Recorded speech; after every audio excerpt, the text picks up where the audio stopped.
वो आभूषण मेरे पास में है। बोले क्या आपके पास में? जरा लाओ। तो आभूषण लाकर दिया गया। तो लक्ष्मण जी को कह रहे हैं कि भगवान राम कि लक्ष्मण भैया जरा देखो ये गले का हार है, क्या ये सीता का है? तो लक्ष्मण जी कह रहे हैं भैया हमको ये बात मालूम नहीं है, हम नहीं पहचानते। और उसके बाद मांग का टीका दिए। बोले क्या आप इनको पहचानते? लक्ष्मण जी बोले भैया तेरे और नहीं हो जाना, अर्थात फिर भी लक्ष्मण जी बोले आप नहीं जानते भैया। इसके बाद फिर पादुका दिए, नहीं जान पाए। तो चरण के नुपुर दिए, तो चरण के नुपुर जैसे ही देखे तो लक्ष्मण जी बोले भैया हाँ ये मेरी माँ सीता का ही एक नुपुर है। ऐसा इसलिए कि श्री लक्ष्मण जी डेली स्नान करके आते थे और माँ सीता के चरण का केवल दर्शन करते, चरण का। इसलिए चरण में जो आभूषण थे उन आभूषणों को लक्ष्मण जी पहचान गए। अंत में भगवान राम सीता का याद करके वहां पर रोने लगे और कहते हैं हे भगवान आप मत रोइए, आप मत रोइए भगवान, आप मत रोइए। अंत में सुग्रीव जी कहते हैं, सुग्रीव जी सामने आ गए। भगवान राम बोले कि आप अपने माँ और पिता के बारे में बताओ।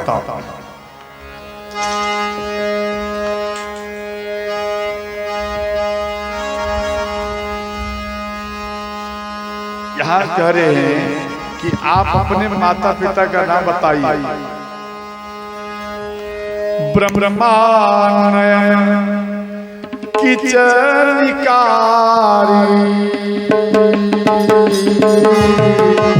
ले अंगूरी भोई ऊपर डारी। राम सिया राम जय जय राम, राम सिया राम जय जय। मंगल भवाय मंगल हारी उमा सहित त्रिपुरारी। राम सिया राम जय जय राम, राम सिया राम जय जय। हर हर महादेव।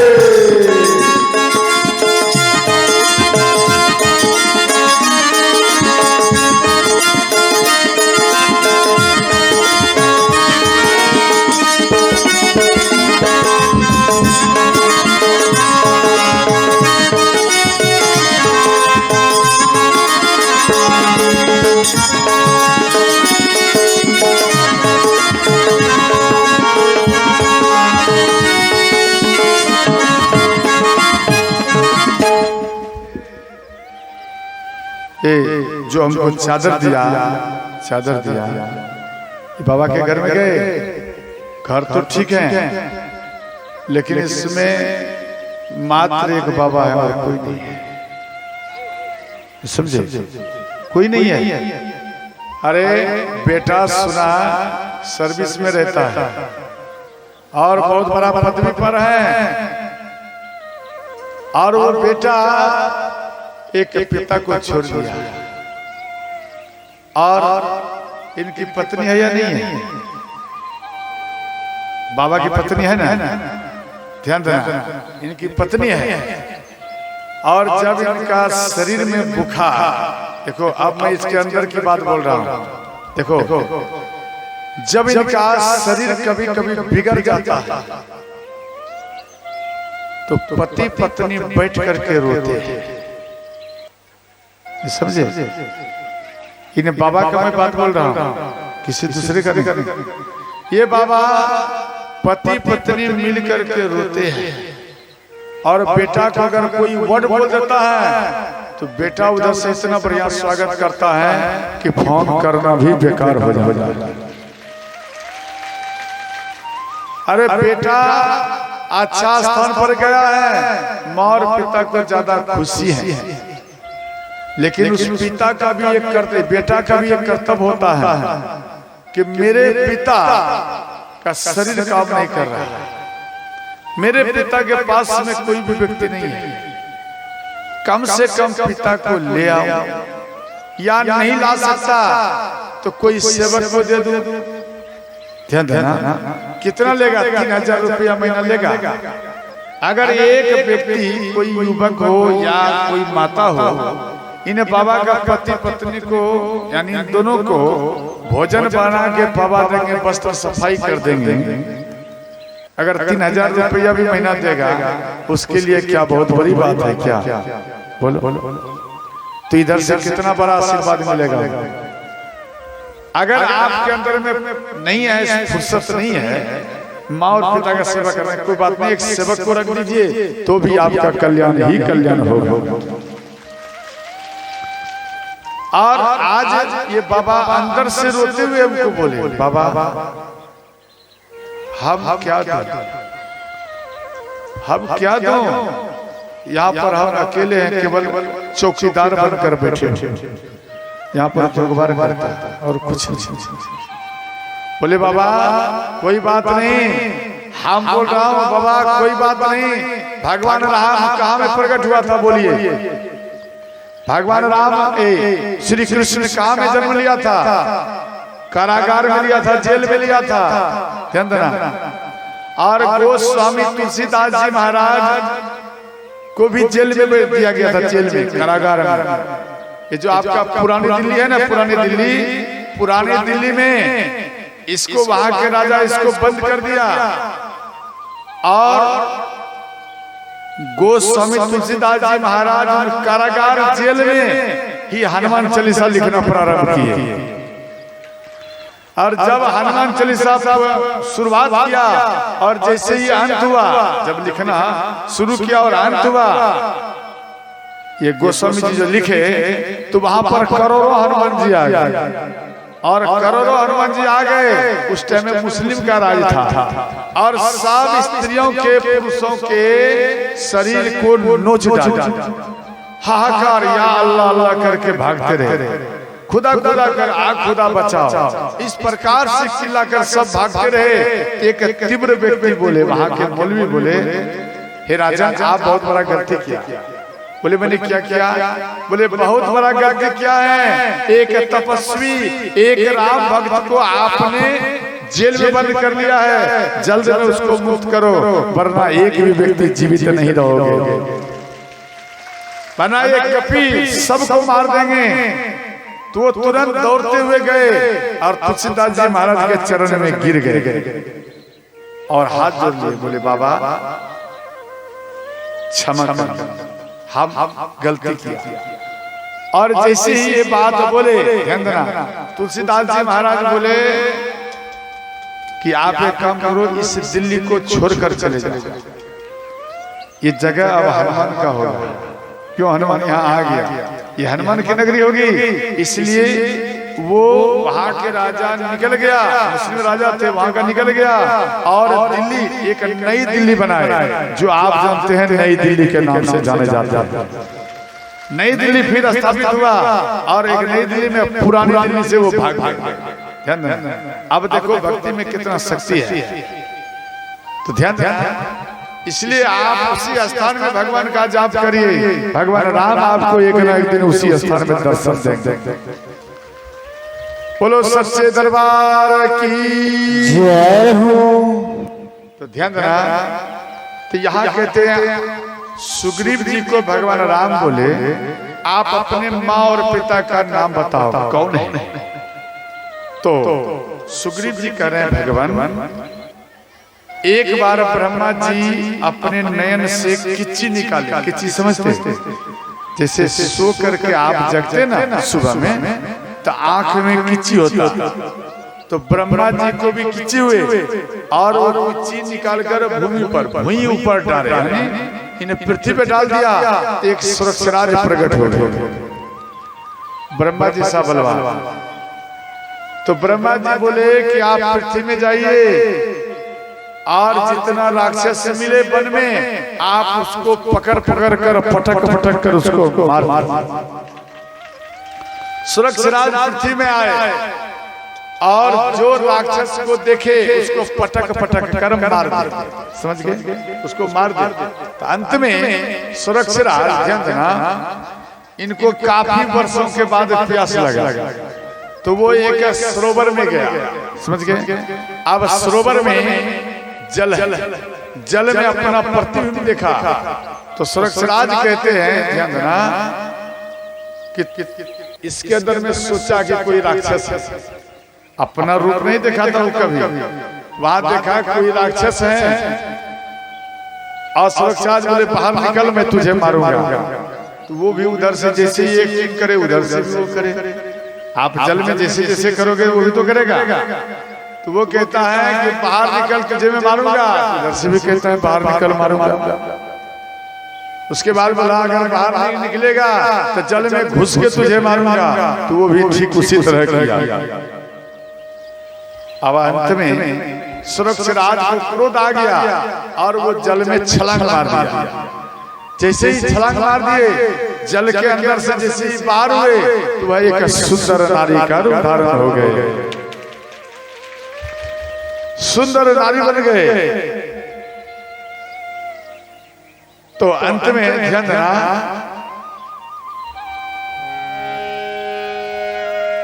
सोतन पलट भई सोई नारी, अति अनुप गुण रूप निहारी। राम सिया राम, सिया राम जय जय राम।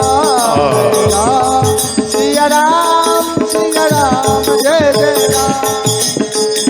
मंगल भवाय ओ मंगल हरि, ओम सहित त्रिपुरारी। राम सिया राम, सिया राम जय जय राम। राम सिया राम, सिया राम जय जय राम। अंत में यहाँ पर बोले जब वो नारी बन गए तो इंद्र भगवान खुश हो गए। इंद्र भगवान के ऊपर मोहित हो गए, नारी के ऊपर मोहित हो गए। तो इंद्र भगवान का तेज बाल पर गिरे तो बाली प्रकट हुआ। और इसके बाद ध्यान देना, श्री सूर्य भगवान भी देख लिए तो ग्रीव, ग्रीव मना गर्दन। समझ गए? ग्रीव, ग्रीव मना गर्दन को ग्रीव कहा जाता है। तो सूर्य भगवान का तेज गर्दन पर गिरे थे, एक बालक प्रकट हुआ। उस बालक का नाम हुआ सुग्रीव। इंद्र सते बाल भा महावीर बल था, दिनकर सुत दूसर भयो तेहि सुग्रीव नाम। तो सुग्रीव जी का नाम हुआ।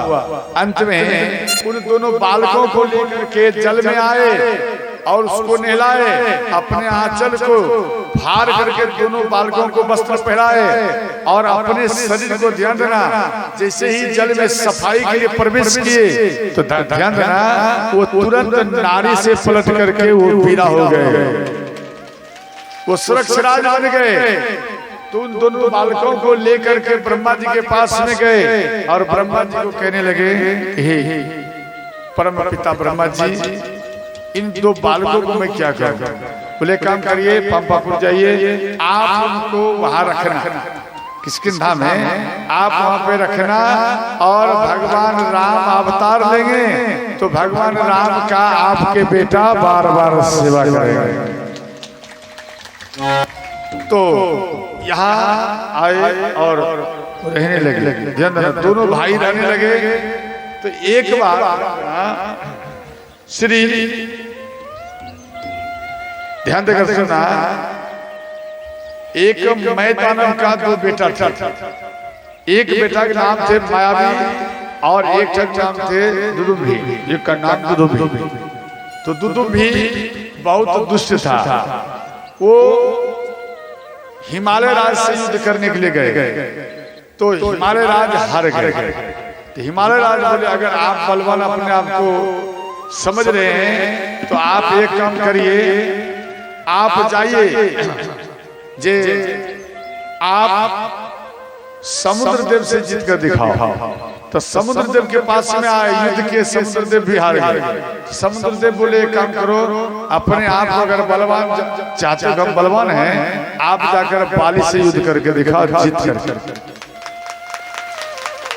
आर्यदूत भी आया, बाली को ललकारे, बाली इन दोनों में भयंकर युद्ध हुआ और अंत में उनके दोनों चरण पकड़ के उनके शरीर को फाड़ दिया और दक्षिण दिशा की ओर फेंके एक भाग, तो वहां की पृथ्वी लाल हो गए। दक्षिण दिशा की ओर पृथ्वी लाल हो गए और उत्तर दिशा की ओर जैसे ही फेंके तो उत्तर दिशा की ओर ऋषि मुख पर्वत है, वहां पर मतंग ऋषि यज्ञ कर रहे थे, हवन कर रहे थे और जैसे ही उनका शरीर गिरा, फेंक दिया उत्तर दिशा की ओर, शरीर गिरा तो मतंग ऋषि नाराज हो गए और नाराज होने के बाद श्राप दिए और कहने लगे कि अगर बाली इन पर्वत पर अगर चरण रखेगा तो स्वतः ही बाली जल करके भस्म हो जाएगा। इसके बाद ध्यान देना, तो अपना भाई का मरण करके माया भी बाली को ललकार, तो बाली गदा लेकर इनका पीछा किया और माया भी एक गुफा में घुस गया। तो श्री सुग्रीव जी और बाली दोनों जा रहे हैं, तो बाली अंदर में जा रहे हैं। सुग्रीव जी को बाली बोले कि भैया हम अगर 15 दिन के अंदर नहीं आऊंगा तो समझ लेना आपका भैया मर गया। तो अंत में बाली अंदर में चला गया और सुग्रीव बाहर में रहे और अंत में इसी प्रकार से इधर 15 दिन 360 दिन तक यानी 1 वर्ष तक सुग्रीव जी बाहर में भैया का इंतजार करते रहे और उधर अंदर में दोनों युद्ध करता रहा और जब दो योद्धा लड़ता है तो दोनों का रक्त बहता है। तो रक्त जब बाहर जाने लगे, जैसे नाला में पानी चलते ना ऐसे, तो उस रक्त में बाली का भी रक्त था। तो सुग्रीव जी पहचान गए मेरे भैया का रक्त है, इससे मालूम पड़ता है मेरे भैया का मृत्यु हो चुका है। अंत में ध्यान देना, वो गुफा को बंद कर दिए और बंद करके वो घर में आया और घर में ये बात फैल गया कि भैया का मृत्यु हो गया। पूरा समाज का व्यक्ति मिलकर सुग्रीव जी का राज तिलक किए और अंत में उधर बाली मायावी को मार करके गुफा से बाहर आया, अपने राज्य में आए। तो यहाँ इनको ऐसा दुख पहुंचा कि गेट को बंद कर दिया, गुफा को बंद कर दिया और उसी टाइम में इसको क्रोध हुआ और यहाँ आकर के राज गद्दी पे बैठ गया। तो सुग्रीव जी को पीटना प्रारंभ किए। तो अपनी पत्नी रुमा को लेकर के जा रहे थे, तो ध्यान देना, तो बाली उनकी पत्नी के हाथ को पकड़कर अपने रूम में उनको बंद कर दिया और सुग्रीव जी को रगड़ रगड़ कर श्रोताओं मारने लगे। तो यह दुख सुन करके श्री भगवान राम दुखी में हुए। इसके बाद सुग्रीव जी कहते हैं, भगवान भैया बाली को आप मार सकते हैं जब ये 7 तार के वृक्ष को आप नष्ट कर दें। बोले कैसे? बोले एक ही बार में इसको काटना पड़ेगा। तो अंत में वहां पर इन्हें तार वृक्ष का प्रागट की कथा सुना। एक बार बाली 7 फल तोड़े नीचे में रखे, 8वां फल तोड़ने के लिए जा रहा है और जैसे ही 8वां फल यहाँ नीचे में रखने के लिए जा रहे हैं, तक्षक का बेटा नाग वो 7 फल को लपेट कर बैठे हुए। तो इधर बाली को क्रोध आया, जब मेरे इन फलों को आपने नष्ट कर दिया, जहरीला बना दिया, अब मैं तुझे नहीं छोड़ूंगा, अब मार दूंगा। गादा जैसे उठाए और वो तक्षक का बेटा एक मान में प्रवेश हो गया। जैसे ही प्रवेश किया तो बाली को क्रोध आया और बाली बोले कि आप मेरे 7 फल को नष्ट किया, जाओ आपके पीठ पर 7 तार का वृक्ष प्रकट हो जाए, यही मेरा श्राप है।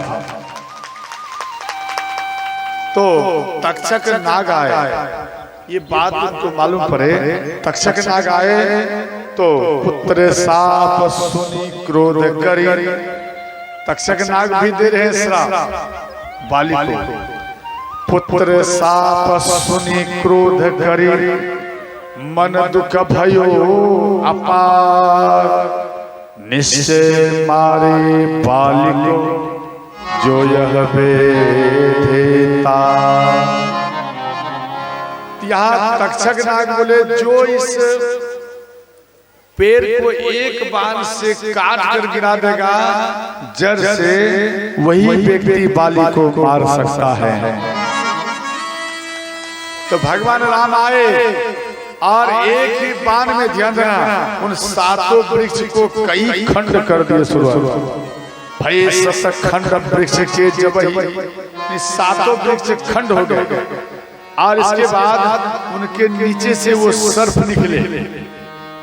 निकस्यो सर्प ताल तर तब, जैसे वो सर्प निकले भगवान राम के चरण में प्रणाम किए। भगवान राम बोले एक काम करो, बाली के गले में इंद्र के दिए हुए माला है, वो माला को ले आओ, उसी से इसका पावर बढ़ता है। तो रात हुआ, बाली उन माला को खोल कर रखकर सोते थे और तक्षक का बेटा गया और रात में उस माला को उठाकर ले आया, भगवान राम को दिया। भगवान राम का स्तुति विनती करके वो नागलोक चले गए। अंत में सुबह हुआ और सुग्रीव जी को बोले आप जाइए उनको ललकारिए। तो सुग्रीव जी गए बाली को ललकारने के लिए। तो बाली आया गर्जन करते हुए सुग्रीव जी का पिटाई करने लगे। इतना पिटाई किया, इतना पिटाई किया, अंत में वो किसी प्रकार से प्राण बचाकर भाग गए और हर अंग को तोड़ दिया। हनुमान जी उस पर मलहम लगा रहे हैं, हनुमान जी उनके शरीर में औषधि लगा रहे हैं, किसी प्रकार से ये ठीक हो जाए। समझ। तो भगवान राम को कह रहे हैं सुग्रीव जी कि हे भगवान, अगर आपको नहीं मारना था तो आप हमको क्यों भेजे, और अगर भेजे तो आप भैया बाली को क्यों नहीं मारे। इस प्रकार से कह रहे हैं। भगवान राम बोले हे महाराज सुग्रीव, हमको ये बात मालूम नहीं था कि आपका और बाली का दोनों का एक जैसा रूप है, हमको ये मालूम नहीं था। अब हमको मालूम हो गया आपका वस्त्र भी उसी के जैसा है, आपका वार करने का भी बाली के जैसा ही है, अर्थात दोनों का एक जैसा है। इसलिए हम समझ नहीं पाए कि मेरा मित्र सुग्रीव है या बाली है। तो सुग्रीव जी बोले भगवान आप इतना तो आप समझ लेते, जो पीट रहा था वो बाली था और जो पिटाई खा रहा था वो आपका मित्र सुग्रीव था। इतना तो आप समझ लेते। भगवान राम बोले हमें क्या पता, सबसे पिटेला आप ही हैं, आपको क्या मालूम, सबसे पिटाई ज्यादा खाने वाले आप, आपको क्या मालूम। अंत में एक माला पहनाया और बोले अब आप ये युद्ध करने के लिए जाओ। बोले नहीं भगवान। तो वहां पर भगवान राम अपना हाथ घुमाए, बोले कोई पीड़ा है शरीर में। बोले भगवान कोई पीड़ा नहीं। बोले ध्यान देना, अगर तेरे भैया बाली के अंदर में आपको मारने का क्षमता है तो ये राम के अंदर में आपको बचाने का भी क्षमता है। आप युद्ध करने के लिए जाइए। अंत में सुग्रीव जी भैया बाली को ललकारे और युद्ध करने लगे। तो जब यह युद्ध करे इनके अंदर में छल आ गया, क्यों माला दिया, थोड़ा सा इसका पावर बढ़ गया। अब ये सोचा अब भगवान राम का भी जरूरत नहीं है, अब इसको भैया बाली को हम ही मार देंगे। इसके अंदर में ये सोचा गया हम ही मार देंगे, अब भगवान राम की जरूरत नहीं है। तो बाली युद्ध कर रहा है और इसके बाद ध्यान देना, श्री बाली इसको जब पीटने लगे तो ये छलबल करने लगे। बहु छल बल सुग्रीव कर हिया हारा भय मांगी, अपना पावर लगा। नहीं हम जीत। देखो आपके अंदर में अगर कर्ज हो, ध्यान देकर सुनना, आपके अंदर में अगर कर्ज हो तो अपने अंदर में अभिमान मत रखना। आप सब भगवान के शरण में दे दीजिए तो वो कर्ज आपका खेल खेल में ही टूट जाएगा। आप मन में अभिमान रखेंगे नहीं हम तोड़ लेंगे, मेरे अंदर में पावर है, तो कभी जीवन में तोड़ नहीं पाओगे। समझ गया? अभिमान को हटाना पड़ेगा, तभी ये कर्ज टूटेगा। तो अंत में ध्यान देना, तो जब सुग्रीव जी इनको उठा के बालिश को उठाकर बाजार दिया, जमीन में गिर गया और एक गादा बाली उठाए और गादा देख लिया। अब सुग्रीव जी हाथ जोड़ लिए, भगवान को याद कर रहे हैं, भगवान आपका मित्र सुग्रीव का अंतिम परिणाम आप स्वीकार करिए भगवान, क्योंकि भैया बाली जो गदा अब उठाया है ये गदा मेरे सिर पर पड़ेगा और आपका मित्र सदा सदा के लिए ही समाप्त हो जाएगा। ध्यान रखना, शरण में आ गए, जैसे ही शरण में आए भगवान राम समझ गया इसका मन अब निर्मल हो गया है, अब इनका सुरक्षा करना ये राम का धर्म बन। भगवान राम जैसे ही बाण छोड़े तो बाली के सीने में लग गया, वो बाली ध्यान से गिर गया। भगवान राम आए, बाली बोले भगवान हमने क्या अपराध किया, हमने क्या अपराध किया, आप तो धर्म के लिए अवतार लिया है और आप हमको ब्याज की नाई मारे, हमने क्या अपराध किया। यहाँ कहते हैं हे बाली आप अपराध की बात करते हो, सुनो आप अनुज बधो भगनी सुत नारी, सुनो सच कन्या समाचारी। राम सिया राम जय जय राम, राम सिया राम जय जय राम। मंगल भवाय ओ मंगल हारी, ओम सही त्रिपुरारी। राम सिया राम जय जय राम, राम सिया राम जय जय राम। हर हर महादेव।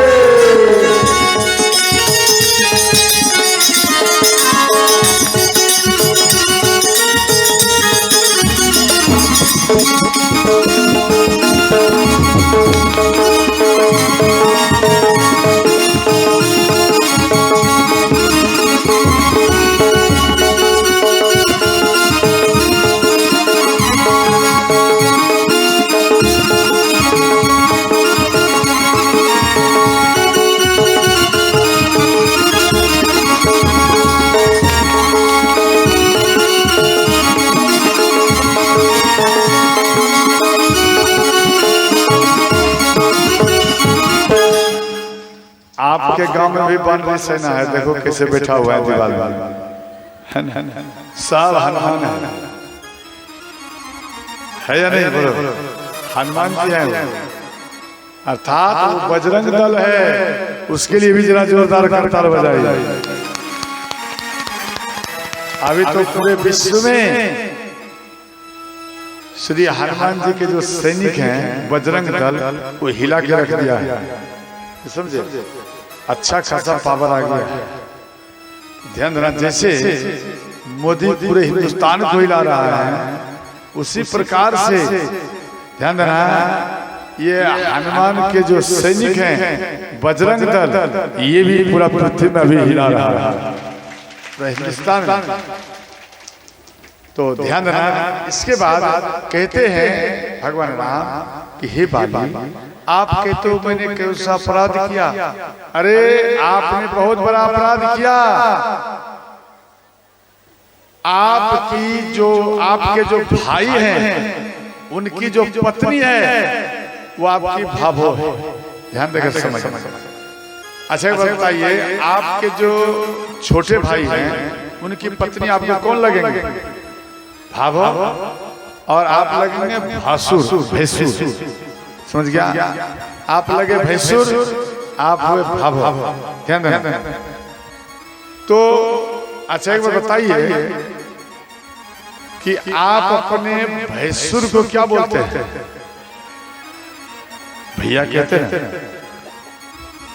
आपके छोटे भाई की पत्नी आपको क्या बोलते हैं? बोलिए जोर से। भैया कहते हैं जी, कितना बढ़िया से सटा दिया भैया जी, बहुत अच्छा।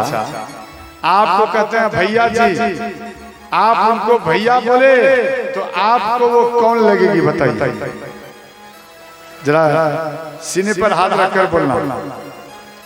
कोई स्त्री आपको भैया बोल दिए तो आप उनको क्या बोलेंगे? हाँ, बहन बोलेंगे। ध्यान देना, अर्थात आपके छोटे भाई की जो पत्नी है वो भावो भी है और बहन भी है और बेटी भी है और वो भैगनी का भी रूप है। चार रूप आपके लिए है। और हे बाली, आपने बहुत बड़ा अपराध किया। ये चार रूप आपके भावों में है, आपके छोटे भाई की पत्नी में है, और ये चार रूप में उसका दर्शन करना चाहिए। और आपने यहाँ बहुत बड़ा अपराध किया जे आप अपने पत्नी के समान उनके साथ व्यवहार किया, इसलिए सबसे बड़ा तुम अपराधी है, इसलिए हम तुझे बात। इधर तारा आई, तारा रोने लगी, भयंकर रुदन किए और बाली भी रोने लगी। तो तारा के बात को सुनकर भगवान राम बोले कि हे बाली, अभी मैं तेरे शरीर को वज्र के जैसा कर देता हूं। भगवान राम बोले कि बाली रुक जा, मैं तेरे शरीर को अभी कवच बना देता हूं, सुरक्षित कर देता हूं, आपको कुछ नहीं होगा, आप खड़े हो जाएंगे। तो बाली कहते हैं भगवान,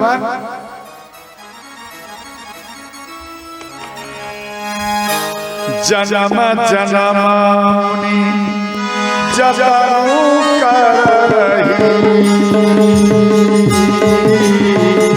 अंतरा कहीं आवत नाही। राम सिया राम जय जय राम, राम सिया राम जय जय राम। मंगल भवाय मंगल हारी, सही जपत त्रिपुरारी। राम सिया राम जय जय राम, राम सिया राम जय जय राम। हर हर महादेव।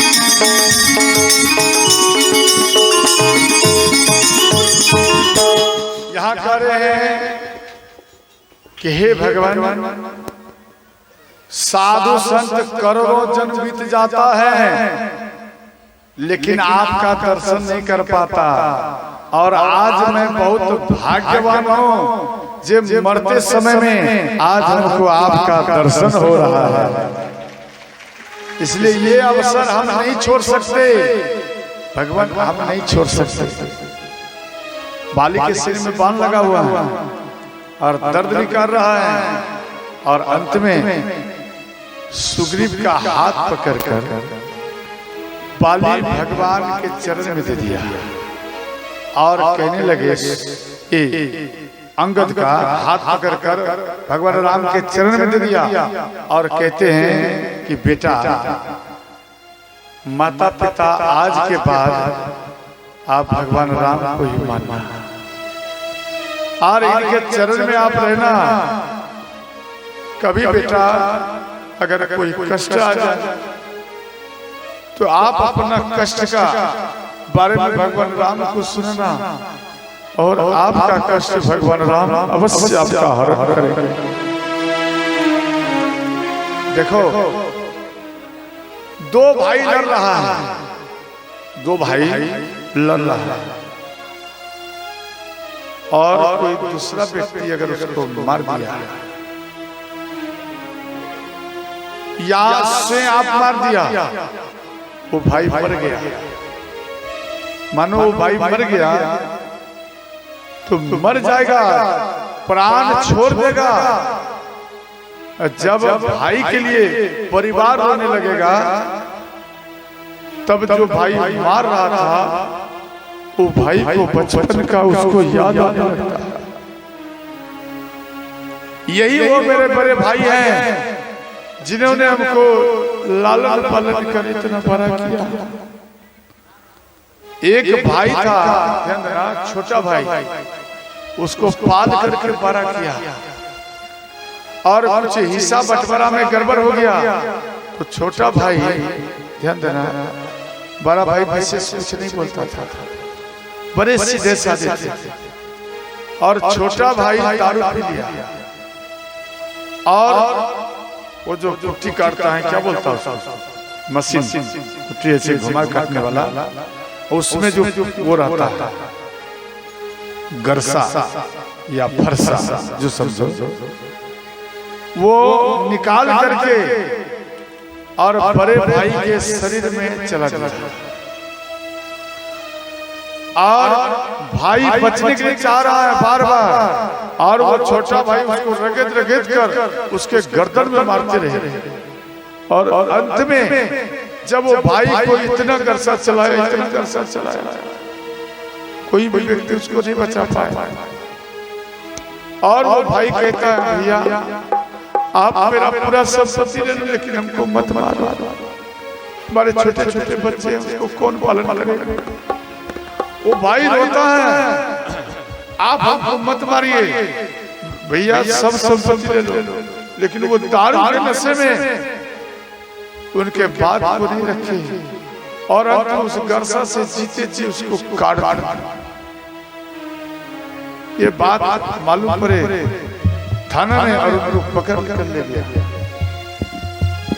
और वो थाना में वो भाई रोता है, जब नशा छूट गया भाई रोने लगा कि आज मैंने बहुत बड़ा अपराध कर दिया, जो अपने भाई को ही इन हाथों से हम हत्या कर दिया, जो भाई बचपन से लेकर आज तक हमको एक बेटा का सम्मान दिया, जो भाई बचपन से लेकर आज तक अपना पुत्र का मान दिया, छोटा भाई का मान दिया, उसी प्रकार सुग्रीव जी रोता है। एक बचपन से मेरे भैया हमको याद किया, गोदी में खिलाया, पार करने के लिए, गादा का पार करने के लिए इन सब का हमको ज्ञान दिलाया, और आज मेरे ही सुख के कारण आज मेरे भैया का मृत्यु होने को जा रहा है। सुग्रीव जी उधर छिप कर रो रहा है, इधर ध्यान देना, सुग्रीव बाली ध्यान देना, तारा को बोले देवी अब तो हमारा मृत्यु हो जाएगा, ये कम करना, आप को मेरा अगर याद आएगा तो किसी प्रकार से धैर्य रखना। और सुग्रीव को बुलाए, भैया सुग्रीव मेरे पास आ जाओ, भैया सुग्रीव मेरे पास आइए। तो सुग्रीव जी भैया भैया करते हुए आए और बाली के चरणों में गिर गए। सुग्रीव जी रोने लगा और बोले, भैया मैं अपराधी हूँ, आप हमको दंड दीजिए। तो बाली बोले, भैया अरे आप अपराधी नहीं हो, अरे तू भाग्यवान है, जे तू भगवान राम के चरण में चला गया तो भाग्यवान है मेरे भैया, और तेरे कारण आज मेरा भाग्य खुल गया, जे तू भगवान राम को मेरे पास में लाकर खड़ा कर दिया। सच्ची में मेरे भैया तू भाग्यवान है, मेरे पास आ मेरे भैया, मेरे मरने से पहले इस माला को आप धारण कर लो, आपका बल बढ़ जाएगा। अगर भैया आप मर गया तो ये माला किसी काम का नहीं आएगा, इसलिए आओ भैया आपको माला पहना देते। सुग्रीव जी रोने लगे, बोले भैया हमको माला नहीं चाहिए, बोले नहीं आपको दूंगा और इधर आ मैं तुझे राज तिलक कर दूं। बाली रोते हुए अपने भैया को कह रहे हैं भैया आओ मैं तुझे राज तिलक कर दूं। क्यों कि तुझे मैं राज तिलक में देखना चाहता हूँ। मेरे भैया तुझे मैंने बचपन से पाला है, बचपन से तुझे मैंने आज तक पाला हूँ और ये भैया का कर्तव्य है तुझे राज सिंहासन पर बिठाना और राज सिंहासन पर मैं तुझे देखना चाहता हूँ। मेरे पास आओ मेरे भैया। ये बाली फूट कर रोने लगे और सुग्रीव जी नहीं आ रहे थे तो बाली किसी प्रकार संभल कर उठे और सुग्रीव को अपने सीने से लगाया और करे भैया क्यों आप हमसे दूर हो रहा, मेरे भैया आपसे दूर क्यों हो रहा।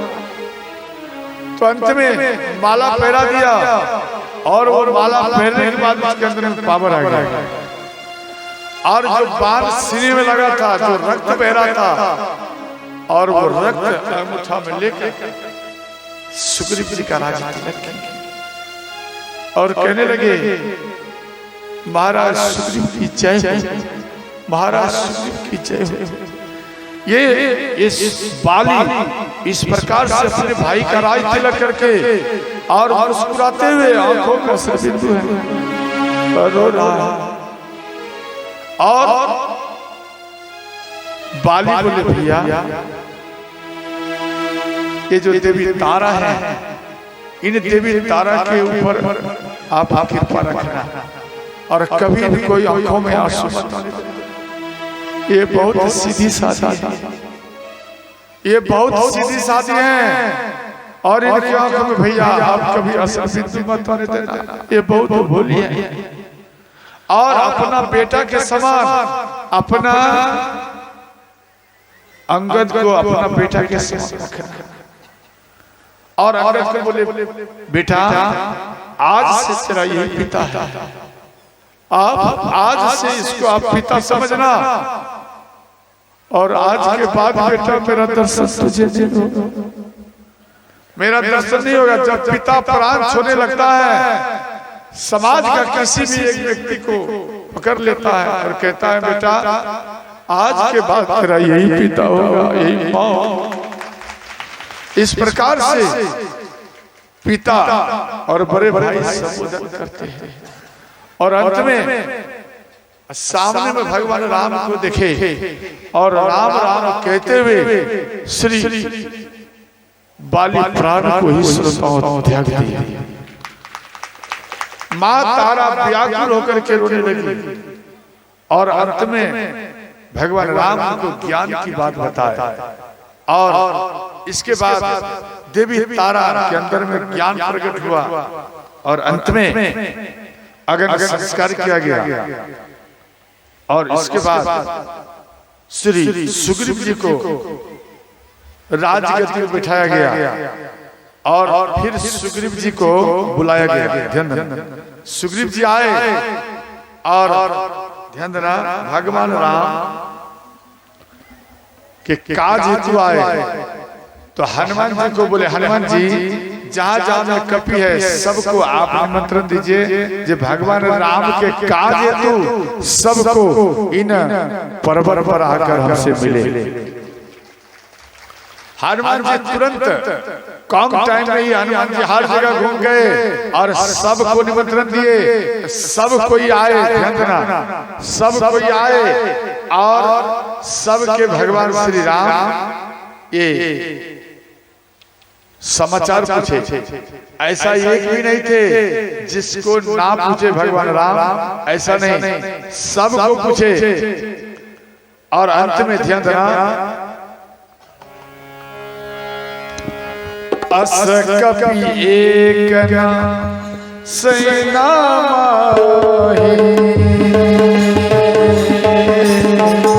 राम कुशल जी पूछिना राम सिया राम जय जय राम, राम सिया राम जय जय राम। मंगल भवाय ओ मंगल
तो ध्यान देना, इधर श्री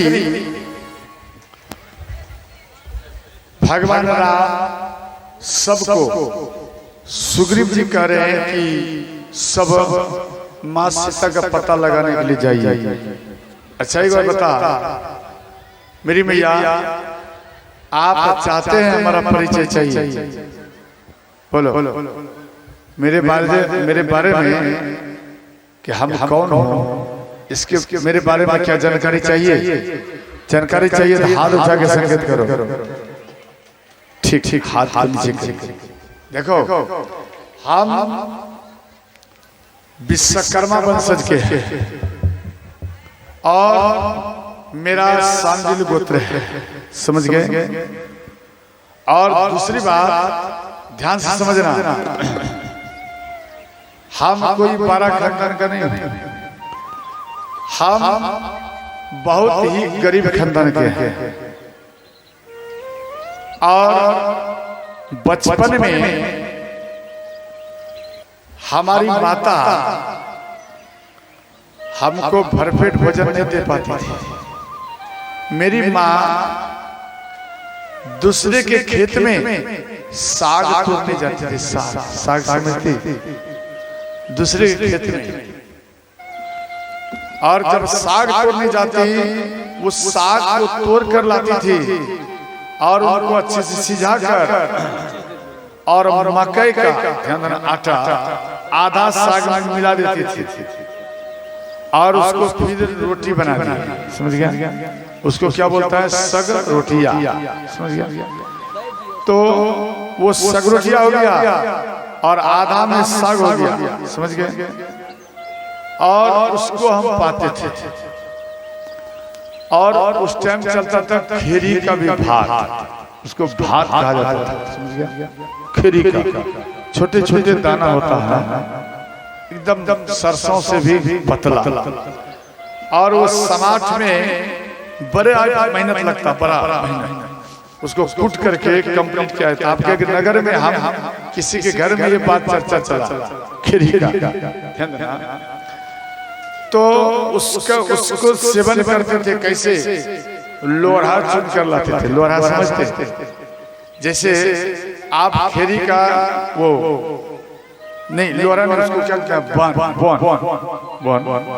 जैसे कूटने वाले को भी कुछ देते ना, तो मेरी मैया वो खेरी को कूटते थे, भाप कर उसके बाद सुखा के कूटते थे। इतना तो हमको याद है, शायद इसी प्रकार से करते थे।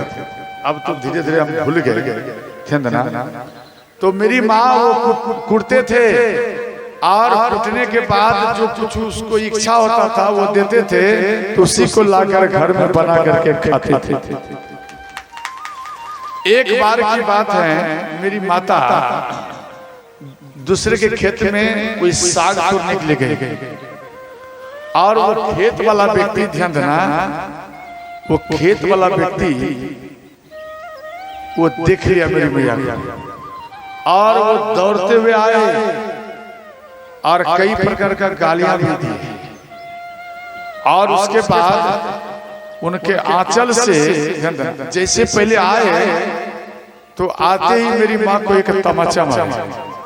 अब क्यों मार रहे हो? बोले मेरे खेत में क्यों तोड़ी? बोले भैया आपके फसल का तो नुकसान नहीं कर रहा, हम तो साग तो तोड़ रहा। बोले बिना पूछा के तोड़ी क्यों? उसके बाद डंडा से पीटी। मेरी माँ रोने लगी। इसके बाद मेरी माँ के जो आंचल में कुछ साग था, उन साग को छीन लिया गया, उसी के गिरा दिया। उसके बाद कई डंडा का प्रहार किया, मेरी माता को धक्का मार के बाहर निकाला। मेरी माँ वो घर में आई और जब डंडा से पीटता तो पीठ लाल हो जाता और मेरी माँ का पीठ लाल हो जाता और उसमें गरम पानी करके उसमें सेक लगा। जब को मालूम पड़े हम रो पड़े। बोले भैया साग तोड़ने पर भी मारता है। बोली बेटा क्या करोगे? कोई बात नहीं बेटा, ये दूसरे का खेत है ना, अपना खेत नहीं है, ये दूसरे का खेत है। बेटा दूसरे में जाओगे तो पीट पड़ेगी। मेरी माँ कोई भोजन नहीं बनाई, क्यों? कोई व्यवस्था नहीं है। तो अंत में मेरी माँ भूखे से, हम बच्चा है, बच्चा को कुछ अगर भोजन नहीं मिलता तो वो सोता नहीं है। हमको नींद नहीं आ रहा था, ठंड का समय था, और मेरी माँ सो गई। सोएगी क्या? वो रो रही। सोएगी क्या? जिसका बेटा भूखा हो, बच्चे भूखा हो, माँ कभी जीवन में सो नहीं सकती है। वो माँ कभी नहीं सोएगी। और दादा दादी हमारे ही संग रहती थी, वो भी भूखे सो। और इधर दादाजी बड़े पिताजी के पास में रहते थे, और वहां उनको हर प्रकार का सुख था। लेकिन आखिर उनकी भी तो पत्नी है। अगर उनकी पत्नी पहले क्या करे, माँ और पिता का भी बंटवारा होता था। माँ मेरे तरफ रहेगी, पिता आपकी तरफ रहेगी। माँ को लेकर कहीं और चला गया और पिता यहाँ है। देखो इन संसार में अगर आपको विशेष भक्ति चाहिए तो माँ और पिता को जीवन में कभी अलग मत करना, क्योंकि माँ और पिता दोनों के प्राण हैं। अगर माँ पिता दो जगह से बट जाएगी, इनका बल कम पड़ जाता है, इनका दिमाग काम नहीं करेगा, इनका पावर कम हो जाएगा। ये उनको याद करेंगे, वो इनको याद करेंगे, भोजन भी नहीं पा सकते। तो मेरे दादा इनको दे दिया। उस टाइम में चलता था खुद्दी का चावल, खुद्दी जैसे टूट गया चावल, और उसको कोई भी बनावे वो ढेला बन जाता। हमको जहां तक अब याद है वो ढेला बन जाता था, और वो ढेला दे दिया, दादा के थाली में दे दिया है, और दादा वो खा नहीं पा रहे। उसको मालूम है कि आज मेरे छोटे बेटा के घर में भोजन नहीं बना। दादा खा नहीं रहे। क्यों? कि उनकी पत्नी अर्थात हमारी दादी भूखी सोई हुई, इसका ज्यादा उनको चोट हुआ। हम बगल में डर के मारे बैठे। क्यों? अगर कोई देख लेगा तो वो पीटता भी था। हम बगल में खड़ा है, और दादा जब सब चला जाए तब थोड़ा इधर उधर देखकर वो हमको एक ढेला दे दिया, एक ढेला खुदी का दे दिया। अर्थात दादा अपना पेट को काट करके, अपने भोजन को काट करके वो हमको देते थे। भले दादा हमारे चले गए, लेकिन जीते जी दादा दादी का इनका विशेष हम बार बार याद करते रहते थे। और दादा थोड़ा सा ही भोजन पा करके ज्यादा पानी पी करके सो जाते थे, और वो ढेला लाकर अपनी माँ को दिए, भैया इसको पाओ। कहाँ से लाया बेटा? तो दादा तो बोले बेटा तूने पाया? बोले हाँ हाँ पा लिया। हम बोल दिया पा लिया। अरे माँ के सामने में झूठ बोलेंगे कि माँ हमने भोजन पा लिया? अरे माँ के सामने में कितना भी झूठ बोलो वो पचेगा नहीं, क्योंकि माँ आपके मुख को देख करके ही कह देगी तू भूखा है। थोड़ा दादी को दिए और थोड़ा माँ भी पाई, छोटी बहन छोटे भाई थे उनको पवा, और इसके बाद थोड़ा हमको भी दिए। और ऐसे जिंदगी चलते थे। तो हम दूसरे के यहाँ कुदाल पारने के लिए जाते थे। कुदाल समझते थे? उसको कहता था कोरना और तामना, दोनों में अंतर है। कोरने का अर्थ है पूरा मिट्टी को पलट जिसको कहता ना कल्टी, यानी पलट जाना। और तामने का अर्थ है कि हल्का हल्का खर को काट काटना। ये दोनों में अंतर है। तो आप कोरते थे तो हाथ में फोका हो जाता था। क्यों? बच्चा थे तो 5 रुपया देता था, 5 रुपया, और वो 5 रुपया से घर का भरण पोषण होता था। वो भी नहीं कर पाते थे, बच्चे थे ना, तो दूसरे के यहाँ जाकर काम करते थे। और वो कैसे पेट भरता था, पेट भरता समझते थे? आप पूरा पेट भर खाइए और मेरा काम करिए, इसको कहा जाता है पेट भरता। तो उस टाइम में हम क्या करते, ध्यान देना, हमको जो देंगे आप भोजन, हमको उतना सामग्री देते थे। और वो सामग्री देते थे और वो सामग्री लेकर घर में आते थे। और मेरी भैया बनाती थी, सब भाई बहन बैठ करके पाते थे। और ध्यान देना, इस प्रकार से उस टाइम में रामधुनी में फ्री फंड में जाते थे। रामधुनी होता था, आप अगर नहीं कराएंगे ना तो फ्री में आएगा। और 11 रुपया एक धोती दे दिया, मान तो खुश हो गया। और भर पेट खाइए, नाच कूद राम राम जपिए। तो खाने के ख्याल से हम भी जाते थे, राम राम जपते थे। और इसके बाद धीरे धीरे मेरे दिमाग में राम का शब्द घुस गया। जब राम का शब्द घुस गया तो अंत में हम एक गुरु को बनाए। अयोध्या में रहने वाले गुरु सुल्तानगंज में रहते हैं, दुधेला ठकुरबाड़ी है छोटा सा, वहां रहते हैं। और वहां के गुरु चोइसा तरफ गए थे कथा करने के लिए, हम भी गए थे। और उनसे कथा सुने, बोले बाबा हमको दीक्षित कर दीजिए, माला दे दीजिए। तो वो माला लिया, तिलक लगाया। अनायास तिलक लगाओगे तो हंसी उड़ाएगा, लेकिन हमको हंसी का कोई परवाह नहीं रहता था। आप गालियां दो या हंसी करो, हमको क्या उससे मतलब। हमको गुरु दिया है तिलक लगाने के लिए, जाप करने के लिए, हम अवश्य ये करूंगा। ये रूप यानी तिलक जो हम लगाए, माँ को अच्छा नहीं लगा। मेरी माँ रोने लगी, बोले बेटा ये तू क्या कर लिया बेटा, तू वैष्णव बन गया बेटा, तू साधु बन गया, बाबा बन गया। बोले मैया क्या हुआ, और तो अच्छा है। बोले नहीं बेटा तू बाबा मत बन। बोले ऐसा क्यों? बोले बेटा जो बाबा बनता है वो अपनी माँ और पिता को छोड़ करके भाग जाता है। पहले ऐसा होता था, पहले ऐसा होता था। वो क्या बोलते, गुदरी मांगने वाले बाबा बीन बजाते थे। बीन बोलते क्या बोलते, गोपी चंद, गोपी बाबा। वो गुदरी मांगते थे। और उस टाइम ज्यादा वो मिलते थे, अब तो दिखाई नहीं पड़ता। तो वो गुदरी मांगते थे और वो अपने पत्नियों से भिक्षा लेकर भाग जाते थे, माँ से भिक्षा लेकर के भाग जाते थे, बहन से भिक्षा लेकर भाग जाते थे। वो नहीं रहते थे।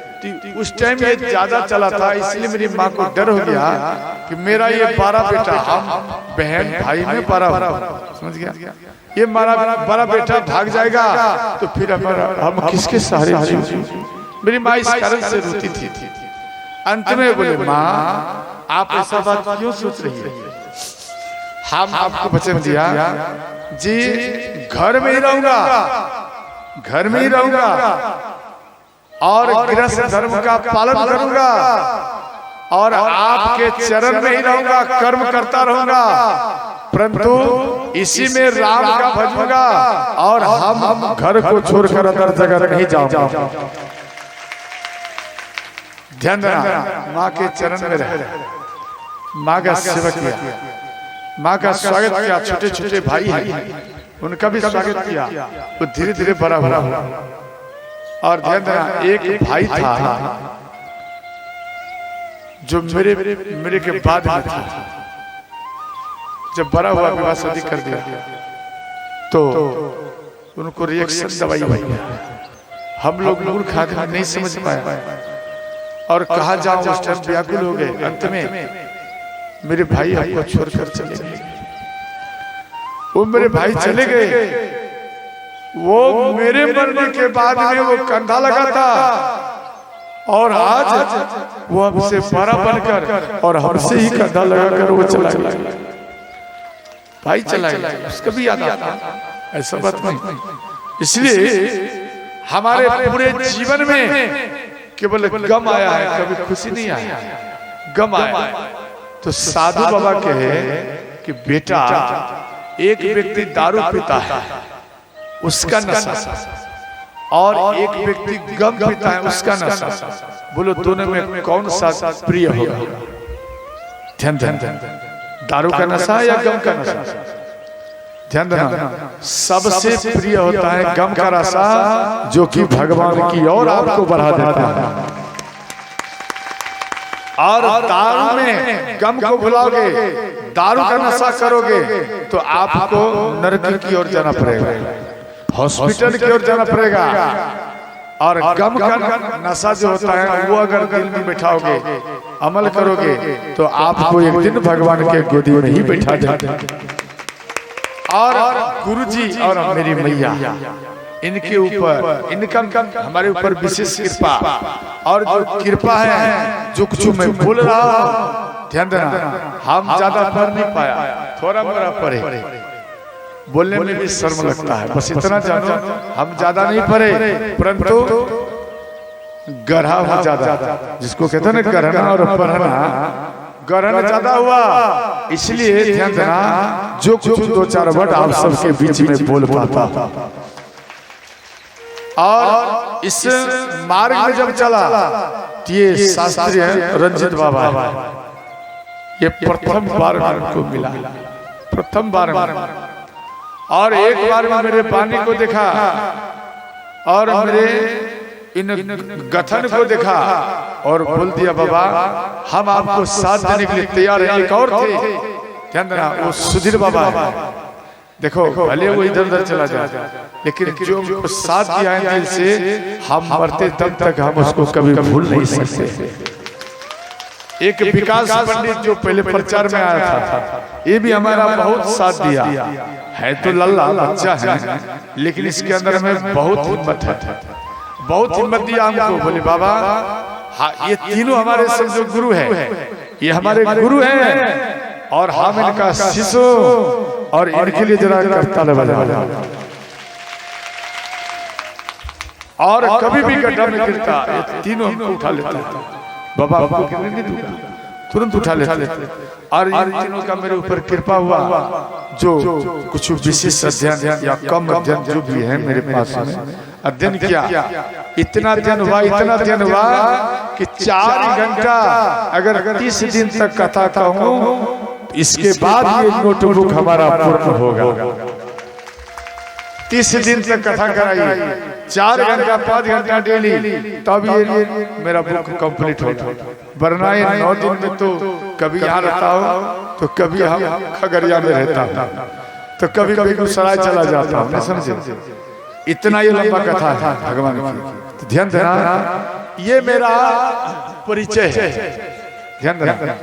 और आपके आशीर्वाद से एक गरीब की कुटिया ठीक ठाक से बन चुका है, समझ गया? और उसी में कोई संत आया तो रहेंगे, भोजन पाएंगे।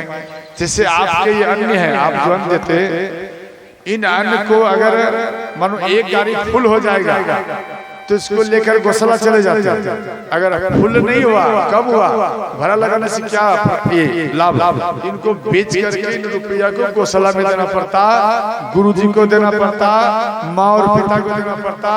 अंत में ध्यान देना, अंत में कई मंदिरों में भी श्रोताओं इनको दान करना पड़ता है, कई मंदिरों में देना पड़ता। तो ध्यान देना, ये मेरा चर्चा है। इस प्रकार का गुरु अगर आपको प्रिय लगे, समझे? अगर इस प्रकार का गुरु आपको प्रिय लगे तो आप गुरु बनाना, वरना ऐसा गुरु आप मत बनाना। तो ध्यान देना, बोलो सच्चे दरबार की जय हो। कल जो कथा होगा तो छठ मैया का भी कथा होगा, कल मुख मुख बात होगा, ध्यान देना। कथा और करूं और ए मन नहीं भरा है, कथा से मन नहीं भरा। अच्छा आप भी भूखे, हम भी भूखे नहीं, और दोनों व्यक्ति भूखे हैं और एकाग्र में ठाकुर जी के गोद में हम सब बैठ करके राम राम जाप कर रहे हैं। इसको कहते हैं उपवास। उपवास में राम राम करना विशेष लाभ। सबको हर तरफ हनुमान ये सुग्रीव जी भेज दिए, और एकांत में कौन है ध्यान देना, श्री हनुमान जी हैं बैठे हुए चुपचाप। भगवान राम बोले हनुमान जी मेरे पास आइए। आप क्यों चुपचाप बैठे हैं, आप मेरे पास में आए। तो अंत में श्री हनुमान जी आए, तो केवट को देने के लिए मां सीता जो मुद्रिकाएं भगवान राम को दिए थे, तो उस टाइम में केवट जी नहीं लिया, तो वो मुद्रिकाएं भगवान राम के ही अंगुलियों में रह गए, और वही मुद्रिकाएं खोलकर ध्यान देना भगवान राम हनुमान जी को दिए कि सीता से आप अगर भेंट होंगे तो आप परिचय के रूप में ये मुद्रिका देना, और कहना कि आपके राम दिन रात आपको याद करते रहते हैं। तो अंत में हनुमान जी चले जय श्री राम करते हुए, हेमा नाम पुरा दिव्य रूपन विश्वकर्म, अर्थात भगवान विराट स्वरूप विश्वकर्मा भगवान की एक बेटी थी हेमा, और इनकी सखी थी देवांगना। तो हेमा को रामचरितमानस पूर्ण ज्ञान है, रामचरितमानस पूर्ण ज्ञान है, और वो देवांगना को कथा सुनाए मैदान के गुफा में। तो जब कथा पूर्ण हुआ तो हेमा बोली अब चलो अपने लोग, बोले नहीं हम यहाँ रहोगे, क्योंकि आप कथा में बोले हैं हनुमान जी इन मैदानव के गुफा में एक बार अवश्य आएंगे अपना सैनिक के साथ, हम दर्शन करूंगी, और दर्शन करके भगवान राम का दर्शन करूंगी, उसके बाद हम अपने लोक में आऊंगे। तो देवांगना यहाँ रही, हेमा चली गई विश्वकर्मा लोग, ध्यान देना। इसके बाद हनुमान जी इनके पास में आए, ध्यान देना ये अध्यात्म रामायण में बात दिया गया था, आप इनको देख सकते हैं। और इधर हनुमान जी जल प्यास लगा इनको, तो सब जल ढूंढते हुए मैदान के गुफा में घुस गए, और वो हेमा देखी, बोले कौन है, तो हनुमान जी बोले हे माता हम भगवान श्री राम के दूत हनुमान हो। ये बात सुनते ही देवांगना खुश हो गई, और ध्यान देना दो कल्प का नाम है, एक कल्प का नाम है स्वयं प्रभा, और एक कल्प का नाम है देवांगना, समझ गए। और अंत में ध्यान देना देवांगना इस बात को जान गए कि हनुमान जी आ गया है, हनुमान जी का दर्शन किए, और बोले जाइए स्नान करिए, जल पीजिए, कंदमूल फल पाइए। इसके बाद हनुमान जी बाहर जब होने लगे, ऐसा गुफा था किसी भी गुफा में प्रवेश करे बाहर नहीं आवे, फिर घूमकर अंदर में ही आ जाए, बाहर नहीं निकल पाए। तो हनुमान जी बोले हे माता हम बाहर नहीं हो पाता हूँ, क्या करूं। तो अंत में बोले देवांगना एक काम करो, नयन को बंद करो, हम आपको तपस्या के बल से आपको समुद्र के किनारे में छोड़ देता हूं। और माँ सीता को लंकापति रावण ले गया है, और वो लंका में रखा है, आप इस समुद्र को पार करेंगे, उसके बाद ही माँ सीता से आपको भेंट हो जाएगी। अपने तपस्या के बल से समुद्र के किनारे में दिए, और नयन को खोले, समुद्र के किनारे में पाए। इसके बाद देवांगना भगवान राम का स्तुति करके चली गई। अब इधर सब कोई सोच रहे हैं, सब कोई सोच रहे हैं कि पार कैसे हो। तो वहां पर ध्यान देना, वहां पर ये सनपाती थे, सनपाती ये सब जीवों को देखकर मन में विचार किया अब तो भोजन पाऊंगा, अब तो भोजन पाऊंगा, एक ही बार दिया है। और कहता है संपाति, अरे क्या देख रहे हो, एक काम करो, आप सब मर जाइए, इसी जगह रहो, मर जाओ, और हम आपके शरीर को नोच नोच कर मांस को खा जाऊंगा। बहुत दिनों से भूखा हो। और अंगद जी नाराज हो गए, मन में सोचे भाई यहाँ तो माँ सीता का पता नहीं लगा है, समुद्र पार कैसे होगा, और यहाँ पर इधर आफत आ गया, ये भी हमको खा जाएगा, तो मर जाऊंगा। तो अंत में ध्यान देना, यहाँ कहने लगे इससे तो अच्छा था गिरिराज जटायु कम से कम मरते मरते भगवान राम के काज में अपने प्राण को ही निछावर कर।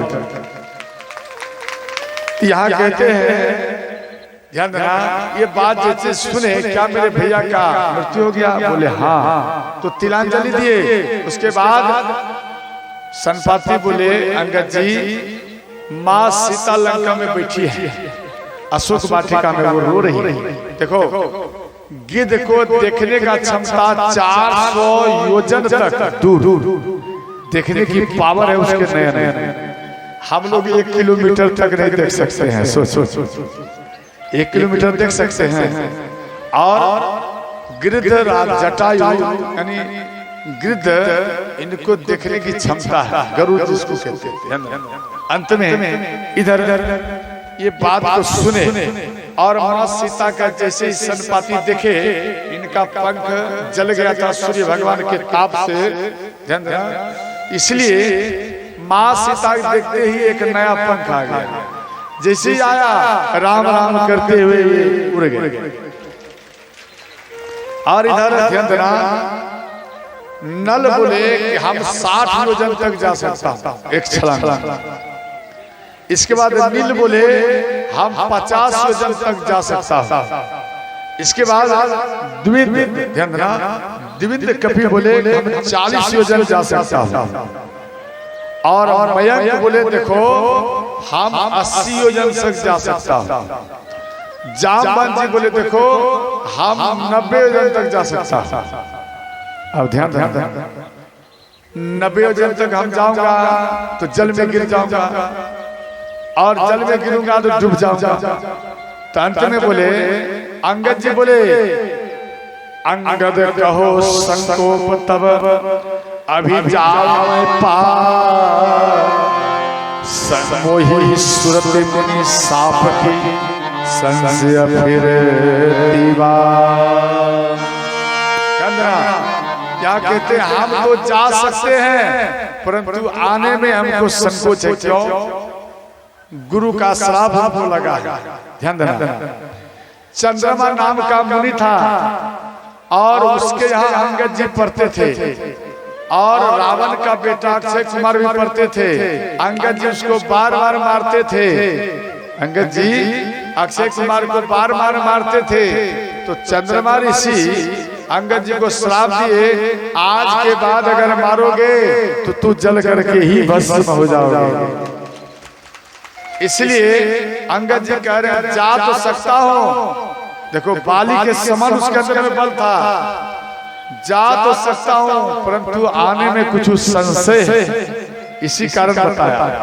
अब सब कोई मन में सोचे भाई कैसे होगा, कौन जाएगा। ध्यान देना, इस प्रकार से कह रहे हैं। यहाँ कहते हैं, ध्यान देना, हनुमान जी चुपचाप बैठे थे, तो कहते हैं हे हनुमान जी, जामवंत जी कह रहे हैं कि आपके अंदर में अतुलित बल है, गुरु के श्राप के कारण आप भूल गया है। यहाँ पर इनके बल का याद दिला रहे हैं, फिर भी हनुमान जी का बल नहीं बह रहा है। यहाँ कहते हैं कहे रीछ पति सुनु हनुमाना, कहे रीछ पति सुनु हनुमाना। जोर से करताल बजाइए। हम लोग कहाँ जा रहे हैं मालूम है? लंका जा रहे हैं, ठीक है। कहे रीछ पति सुनु हनुमाना, कहे रीछ पति सुनु हनुमाना। काच प्रसाद रहे बलवाना, काच प्रसाद रहो हनुमाना। पवन तनय बल पवन समा, भूमि विवेक विज्ञान विधाना। श्री राम जय राम जय जय राम, श्री राम जय राम जय जय राम। कवन सुकाज कठिन जगत मंगल भवनय मंगल हारी जो नहीं तात हो या तुम पाई प्रभु सुत दशरथ अजिर बिहारी श्री राम जय राम जय जय राम श्री राम जय राम जय जय राम श्री राम जय राम जय जय राम श्री राम जय राम जय जय हर हर महादेव जोर से बताइए हनुमान जी कहा जा रहा है लंका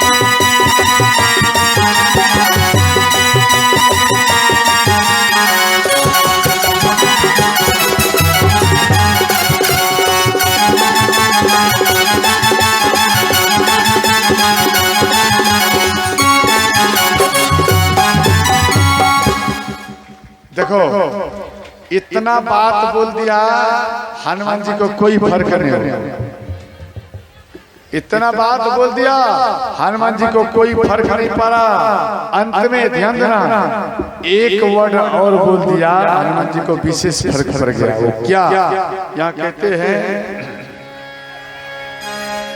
राम काज लगी तब अवतार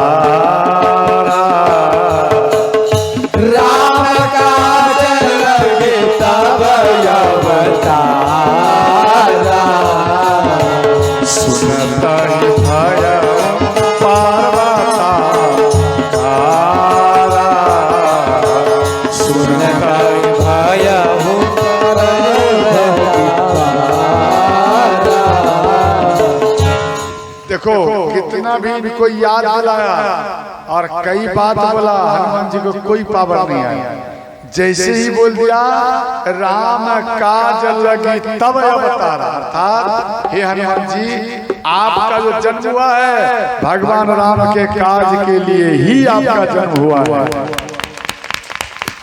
ये जैसे ही कान में सुने हनुमान जी पर्वताकार खड़े हो गए अब सोचो इतना बड़ा हो गया कि हनुमान जी को जो ये तल्लू है तल्लू समझे चरण का इसका लंबाई में जामवंत का ऊंचाई हो गया सोचो चरण का जो तलवा है उनका मोटाई और जामवंत जी का खड़ा सोचो कितना लंबा हो गया आपा और इसके बाद कहते हैं हे जामवंत जी हम क्या करूं लंका को उठाकर समुद्र में डुबो दूं या लंका में जितना राक्षस है रावण है सबको मार दूं मां सीता को ले आओ आप हमको आदेश करिए बोले नहीं नहीं ऐसा मत करो आप एक काम करिए आप सीधा लंका जाइए और मां सीता का सुधि लेकर आप आइए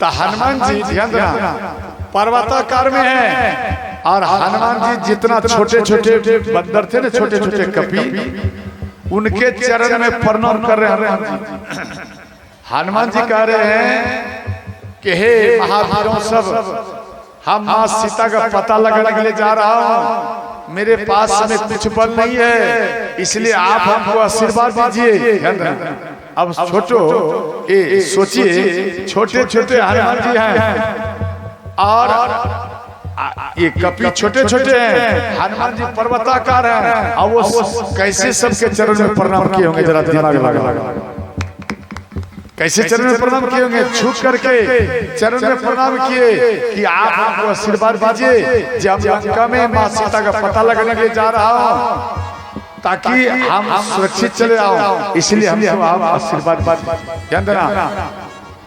12 वो नहीं होता जो दूसरे को झुका दे ध्यान देना 12 वो होता है जो स्वयं झुक जाए समझे 12 वो नहीं जो दूसरे को झुका दे अरे 12 वो होता है जो दूसरे के सामने झुक जाए।